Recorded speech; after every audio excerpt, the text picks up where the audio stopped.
साथ संगत जी, प्यार से कहना ध्यान निरंकार जी।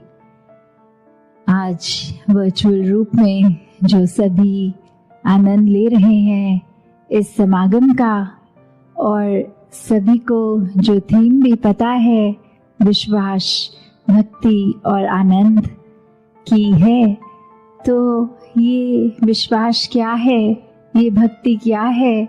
और जीवन में भक्ति करते हुए ये आनंद की अवस्था को कैसे प्राप्त किया जा सकता है। तो ये एक जर्नी, एक रास्ता अगर हम देखें कि एक इंसान के जीवन में ये कैसे पड़ाव हैं, तो सबसे पहले तो हम अगर देखें तो ये विश्वास कैसे आ सकता है। विश्वास तो उस चीज़ पर भी होता है जो या तो कोई हाइपोथेटिकल भी अगर हम बात करें तो उस पर विश्वास तब तक नहीं बैठ पाता जब तक साक्षात वो चीज़ नहीं देख पाते। तो उसी तरह ये जो ब्रह्म ज्ञान है, तो ब्रह्म ज्ञान के ही जीवन में आने से ये विश्वास आना इस प्रभु परमात्मा पे, और ये भक्तिमय जीवन की यात्रा आनंद से जिए जाती है। जिस तरह एक हम उदाहरण भी देखें अगर, तो हम ये सुनते भी हैं अगर कि दो तरह के खाने होते हैं पदार्थ भोजन के, एक को जंक फूड की कैटेगरी बोलते हैं और एक को हेल्थ फूड की, कि ये जो हेल्थ फूड है इसने शरीर को तंदुरुस्त रखना है, बहुत ही पौष्टिक आहार है। और दूसरी तरफ जहाँ जंक फूड की बात होती है कि उसमें पोषण नहीं होता, वो सेहत को खराब करता है, उसमें जो गुण होते हैं वो इतने नहीं होते। तो किस तरह फिर हमारे को जब ये पता लग जाता है, एक बार वो खाकर खानों में जो अपने शरीर में फ़र्क हम देखते हैं, तो किस तरह ये विश्वास बैठ जाता है कि हाँ ये हेल्थ फूड अच्छा है। फिर किस तरह हम बार बार वो इच्छा रखते हैं कि प्रतिदिन इस तरह से शरीर में वो पौष्टिक आहार ही जाए ताकि ताकत बनी रहे, स्वास्थ्य हमारा ठीक रहे। और फिर वही हम अपनी डाइट प्लान को भी उस तरह फॉलो करते हैं। तो ये विश्वास जब आ गया कि इस प्रकार का भोजन अच्छा है, फिर उस भोजन की भक्ति हो गई, उसको बार बार हम हर समय कोशिश यही कि उसके साथ हम जुड़े रहें उस भोजन के। और फिर ये जो बेनिफिट दिखता है शरीर पे, वो एक भक्ति करते हुए वो एक चाहे ग्रहण कर रहे हैं उस तरह का ही खाना, फिर ये कैसे आनंद की अवस्था वो हमें दिख रहा है रिजल्ट अपने शरीर पे। तो उस तरह ही देखिए अगर हम, तो ये विश्वास है, और विश्वास के साथ भक्ति के साथ ही आनंद की अवस्था इस जीवन में हम परमात्मा को प्राप्त करके कर सकते हैं।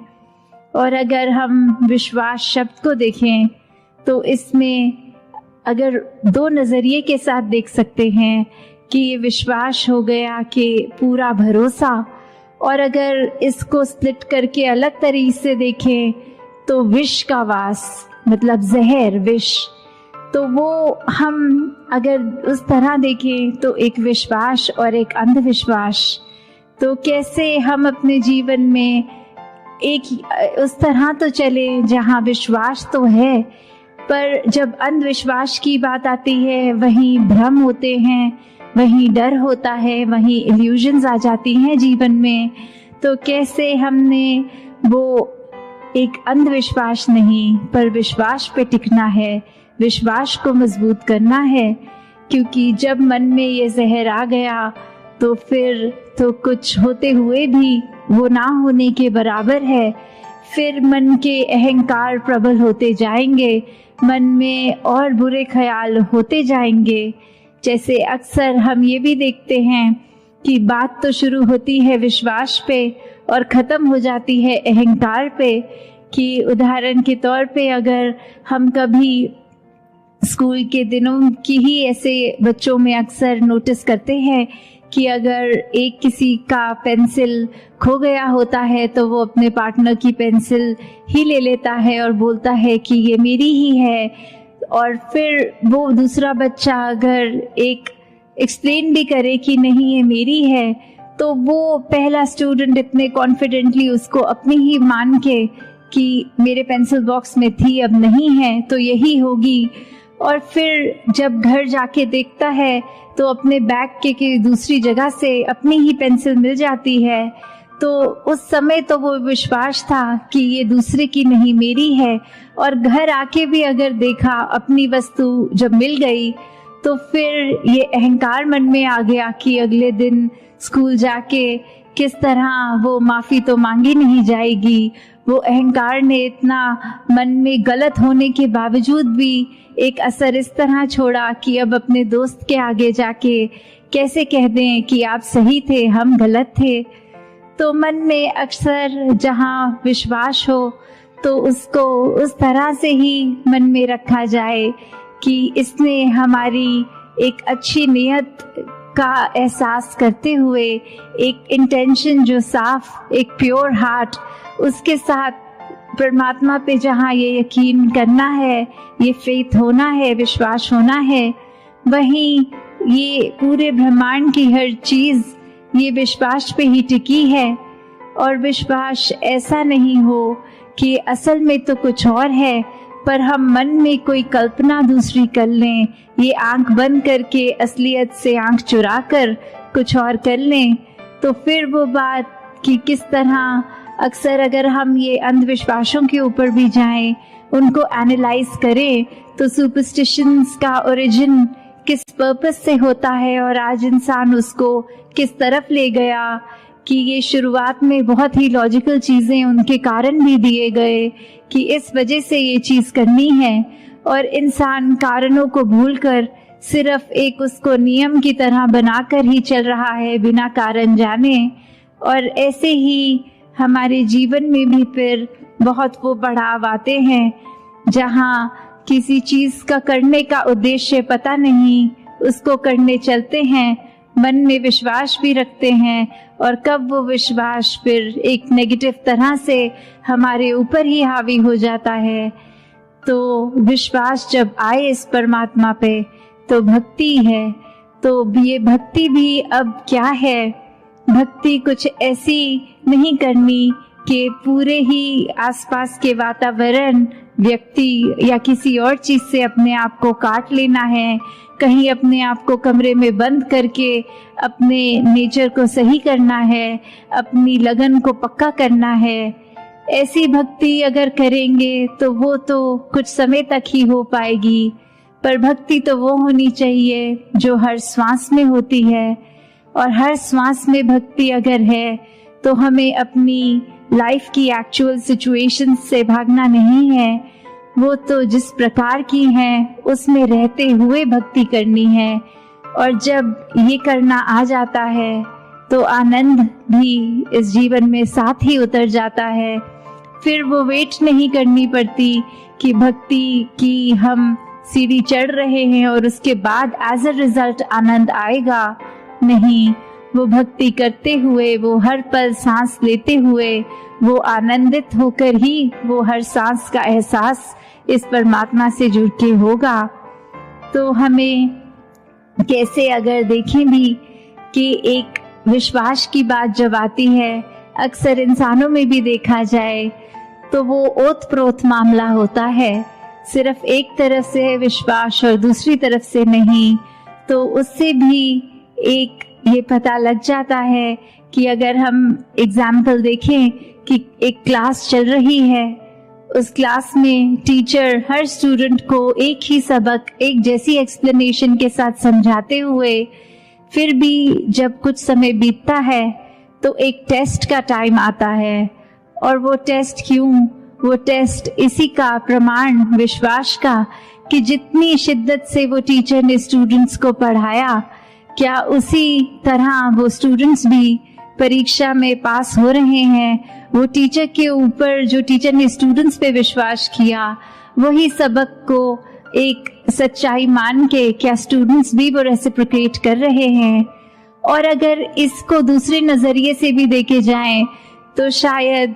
टीचर्स को पहले ही पता होता है कि कौन सा स्टूडेंट अच्छी तरह परफॉर्म करेगा और कौन नहीं करेगा। तो वहाँ बात ये विश्वास ना होने की भी आती है कि अगर विश्वास पता है एक किसी बालक पे नहीं है तो वो क्यों नहीं है, क्योंकि टीचर को हमेशा पता है वो क्लास में अटेंटिव नहीं है, वो अपनी असाइनमेंट्स ठीक समय पे सबमिट नहीं कर रहे, वो रुचि एक पढ़ाई की तरफ है ही नहीं। तो उससे एक एंटिसिपेशन एक टीचर की भी बन जाती है कि चाहे अपनी तरफ से तो एक जैसा एक समान ही हर एक को सबक दिया, पर कैसे हर एक ने उसको परसीव अपनी अपनी सहूलत से, अपनी अपनी इंटेंशन से, अपने एक क्षमता के अनुसार करा है। तो उसी प्रकार अगर हम ये देखें कि ये परमात्मा तो हमें इतना हर पल दयाल होके सब कुछ देता जा रहा है, हर पल में इतनी रहमतें हैं, तो हम उसको किस तरह वो रहमतों को अपने अंदर सोख कर रहे हैं, अपने अंदर वो बसने दे रहे हैं। दासी ने एक जगह कहीं पढ़ा कि एक कोट की तरह लिखा हुआ था कि एक भक्त की अरदास होती है शुक्राना और तुम्हारी शिकायत, कि अगर हम एक भक्त को देखें कि किस तरह भक्त ने तो हर श्वास में अगर अरदास भी करनी है परमात्मा से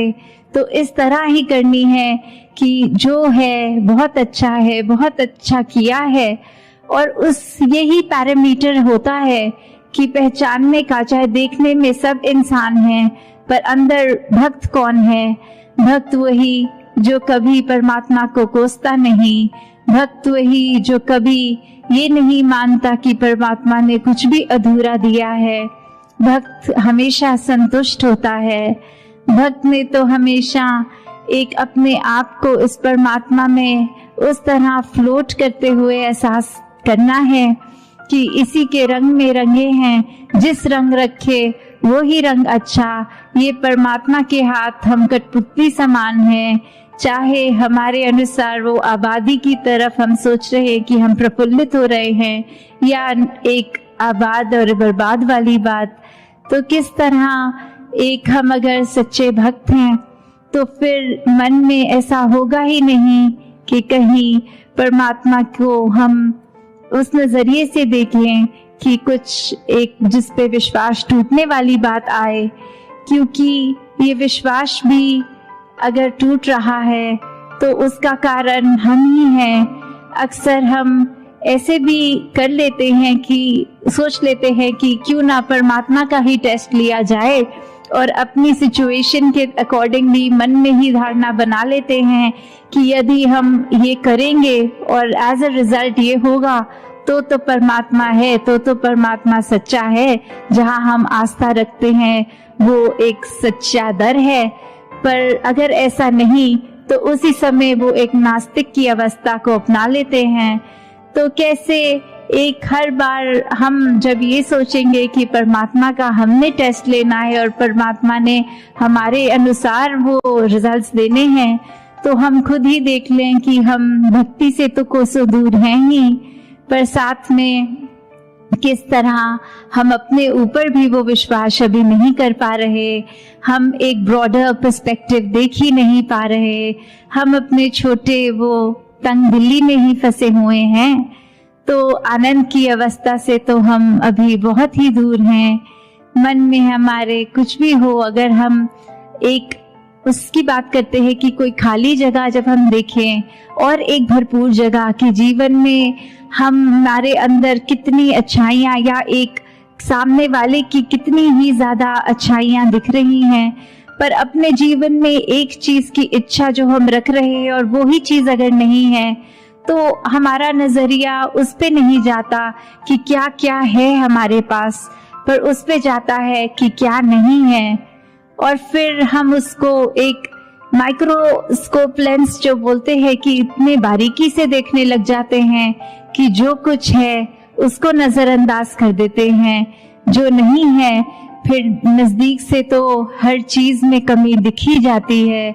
फिर एक पूर्णता तो हमें दिखेगी नहीं, हमें अपने जीवन में लगेगा ही नहीं कि एक ये चीज ना होने की वजह से पूरा जीवन ही खराब लगता है।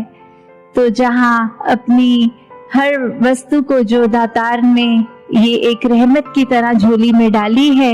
अगर कुछ नहीं है तो उस पे ध्यान ना दें, क्योंकि अगर ध्यान देना ही है, एक बारीकी से कुछ टटोलना ही है, तो वो अपने अंदर अपने मन को बारीकी से देखा जाए कि किस तरह मन का तो इस दातार ने नेचर ऐसा बनाया था कि हम अपने अंदर झांके। मन इसलिए कि जो फील कर रहे हैं खुद अपने आप को कैसे ठीक करें, एक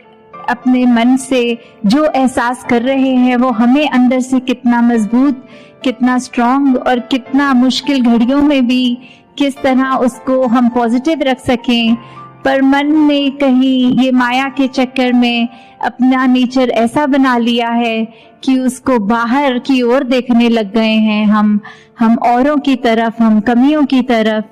तो जहाँ मन का काम अंतर का एक अपना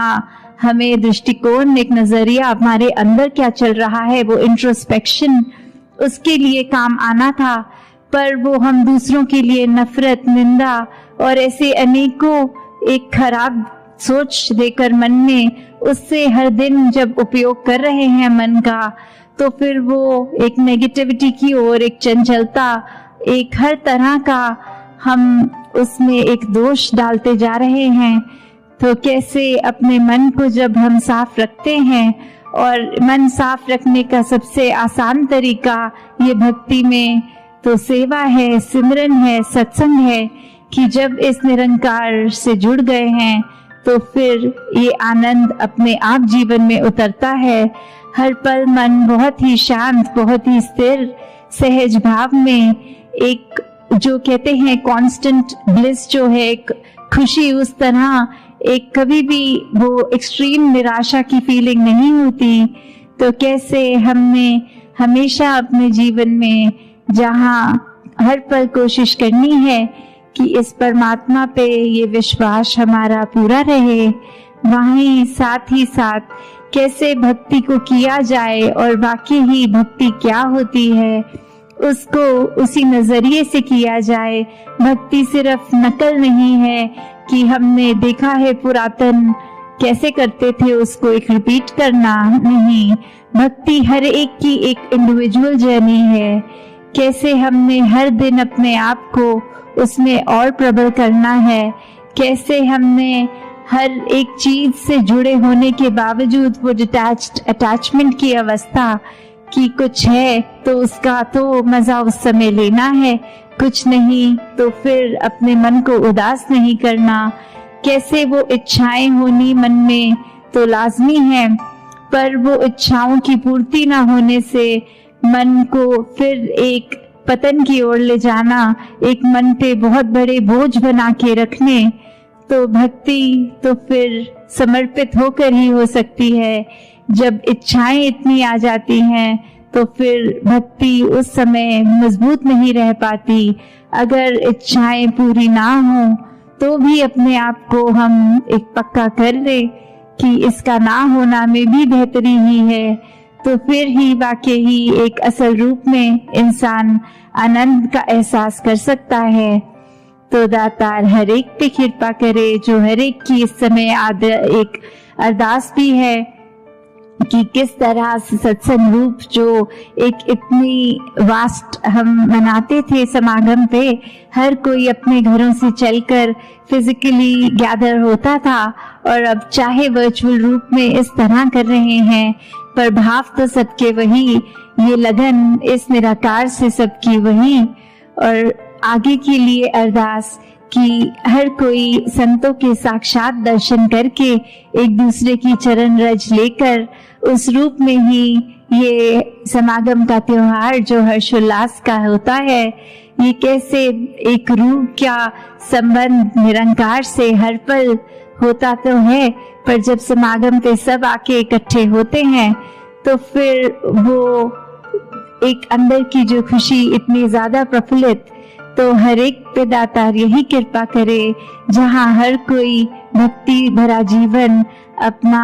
एक स्ट्रॉन्ग करता जाए, वही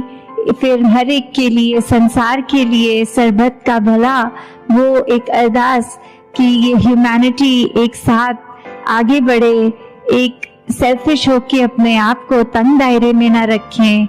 अपने मन में हमेशा अच्छे ख्याल रखें। तो दातार हर एक पे कृपा करे। साथ संगत जी, प्यार से कहना, धन निरंकार जी।